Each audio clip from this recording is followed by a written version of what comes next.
नमस्कार मित्रांनो, आज आपण पाहणार आहोत की आरोग्य विभागाच्या जे जाहिराती प्रसिद्ध झाल्या आहेत ते 23 जिल्ह्यामधीलची जागा आणि त्यांच्या एकूण उपलब्ध जागेनुसार किती आहे ते आपण पाहणार आहोत. क्षेत्र आणि क्षेत्राबाहेर अशा दोन प्रकारच्या जागा आहेत आणि अप्लाय कुठं करायचा, कसा करायचा याबद्दल मी तुम्हाला या व्हिडिओमध्ये माहिती देणार आहे. त्याच्यामध्ये ठीक आहे, माझ्या पहिलीची डिस्प्लेमध्ये जाहिरात दिसत आहे ती अमरावतीची आहे. याच्यामध्ये 6 जागा आहेत एकूण. क्षेत्रात बाहेरील आणि क्षेत्रातील जी जाहिरात आहे ते 17 जागा आहेत आणि याच्यामध्ये एकूण बहुउद्देश आरोग्य कर्मचारी याबद्दल सांगितलेले आहे. आता त्याच्यानंतरची जी जाहिरात आहे ती नंदुरबारची आहे. तुम्ही पाहू शकता नंदुरबारमध्ये एकूण जी जागा आहेत 29 जागा आहेत बहुउद्देशीय आरोग्य कर्मचारी. याच्यानंतर ज्या बहुउद्देशीय आरोग्य कर्मचारी पुरुष जागा ज्या आहेत 7 आहेत. याच्यानंतर दुसरी जी जाहिरात आहे उस्मानाबादची आहे. याच्यामध्ये तुम्ही पाहू शकतात की एकूण 20 जागा आहे या ठिकाणी आणि दुसऱ्या टप्प्यामध्ये 10 जागा आहेत. म्हणजे एकूण इथं 32 जागा तुम्हाला नंदुरबार जिल्ह्यामध्ये उस्मानाबाद जिल्ह्यामध्ये तुम्हाला भेटत आहे. त्याच्यानंतर जाहिरात आहे यवतमाळची. या ठिकाणी तुम्ही पाहू शकतात की 4 जागा आहेत एकूण आणि 57 जागा अनुसूचित जाती क्षेत्रातील आहे आणि अशा प्रकारे एकूण झाल्या आहेत ह्या एकूण 61 जागा.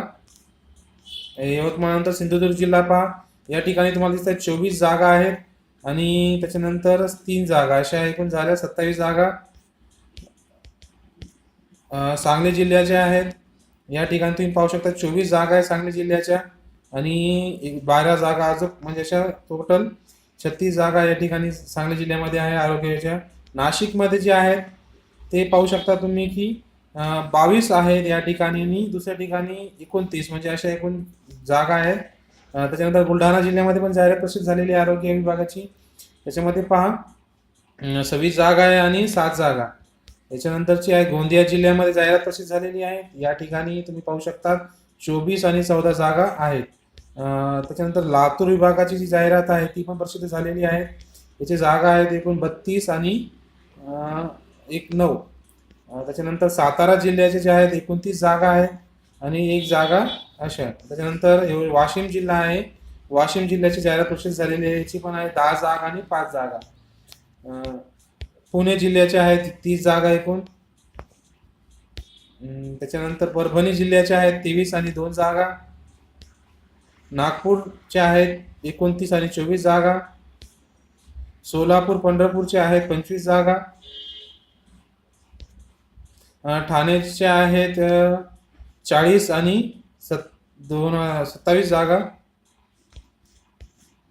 गडचिरोली जिल्ह्याचे आहे 12 आणि 45. रत्नागिरीचे आहेत 39 आणि 41. नांदेडचे आहेत 27. जालन्याचे आहेत 14. औरंगाबादचे आहेत 4 35 वरच्या. तसेच बीडचे आहेत एकूण 31 आणि 2. अशा प्रकारे जाहिरात प्रसिद्ध झालेल्या आहेत आणि प्रत्येक जाहिरातीमध्ये काही ना काही जागा आहेत आणि या ठिकाणी सगळ्यांना तुम्हाला अप्लाय करण्यासाठी 18/3 पर्यंत या ठिकाणी तुम्ही पाहू शकता. आणि माझ्या जे व्हिडिओला तुम्ही प्रतिसाद दिला धन्यवाद आणि सबस्क्राईब करा, लाईक करा आणि नवीन व्हिडिओसाठी माझ्या चॅनलला सबस्क्राईब करा. थँक्यू आणि लवकरात लवकर अप्लाय करा आणि अभ्यासाला लागा मित्रांनो. सुंदर अपॉर्च्युनिटी तुम्हाला गव्हर्नमेंटने दिलेली आहे.